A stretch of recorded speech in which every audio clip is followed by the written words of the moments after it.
Je suis récemment tombé sur cette histoire puissante et je dois la partager avec vous tous. Alors, bien que cette histoire illustre des expériences dégoûtantes et impardonnables sur des animaux que personne ne devrait approuver, en voici une particulière tant par sa cruauté que par les conclusions qui ont été tirées et qui sont intéressantes pour tout le monde, même pour les plus sensibles. Âmes sensibles s'abstenir, à vos gardes donc. Il y a de grandes leçons à apprendre et ces leçons sont le pouvoir de la croyance et le pouvoir de votre esprit. Comprenez ceci, baisser les bras dans la vie est un choix. Vous décidez jusqu'où vous irez dans la vie par les pensées que vous continuez à nourrir dans votre propre esprit. Croyez en vous et vous pouvez accomplir bien plus que vous le pensiez possible. Tout est possible quand vous croyez en vous-même. Tout est possible quand vous avez la foi. Écoutez attentivement jusqu'à la fin de la vidéo.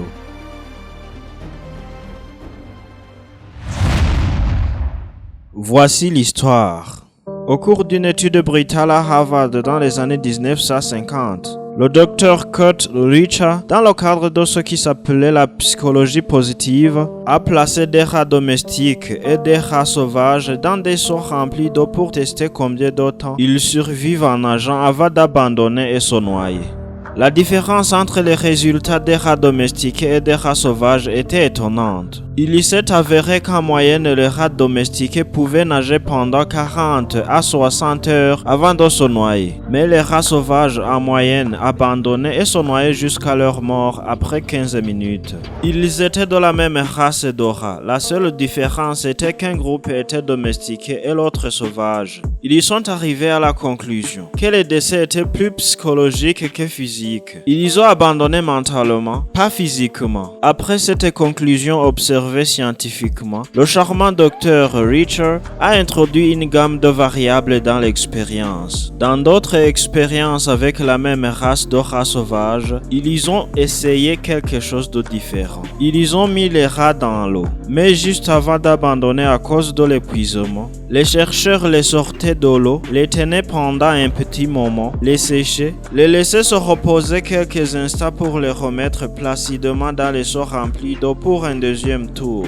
Combien de temps, à votre avis, les rats sauvages ont tenu le coup et nagé cette fois-ci? Rappelez-vous, ils venaient de nager jusqu'à leur échec il y a quelques minutes seulement. Ils ont été sauvés par les chercheurs avant une mort certaine, ils avaient abandonné la vie. Selon vous, combien de temps les aidés scientifiques ont-ils pu observer les prestations de survie de leurs victimes? Encore 15 minutes? 10 minutes? 5 minutes? Non! En moyenne, ils ont duré 40 à 60 heures, le même que le groupe domestiqué. Ce n'est pas une erreur. Quand le rat sauvage est donc sauvé in extremis de la noyade temporairement, il survivra en nageant 240 fois plus longtemps. La conclusion tirée était que puisque les rats croyaient qu'ils finiraient par être sauvés, ils pouvaient pousser leur corps au-delà de ce qu'ils pensaient auparavant comme impossible. Avant qu'ils ne perdent espoir après 15 minutes, cette fois ils avaient espoir. Alors il continue. Dans le résumé de l'étude, il est dit: un phénomène de mort subite a été décrit et se produit chez l'homme, les rats et de nombreux autres animaux, apparemment à la suite du désespoir. La mort subite se produit lorsque nous perdons espoir. Nous mourrons à l'intérieur lorsque nous perdons espoir.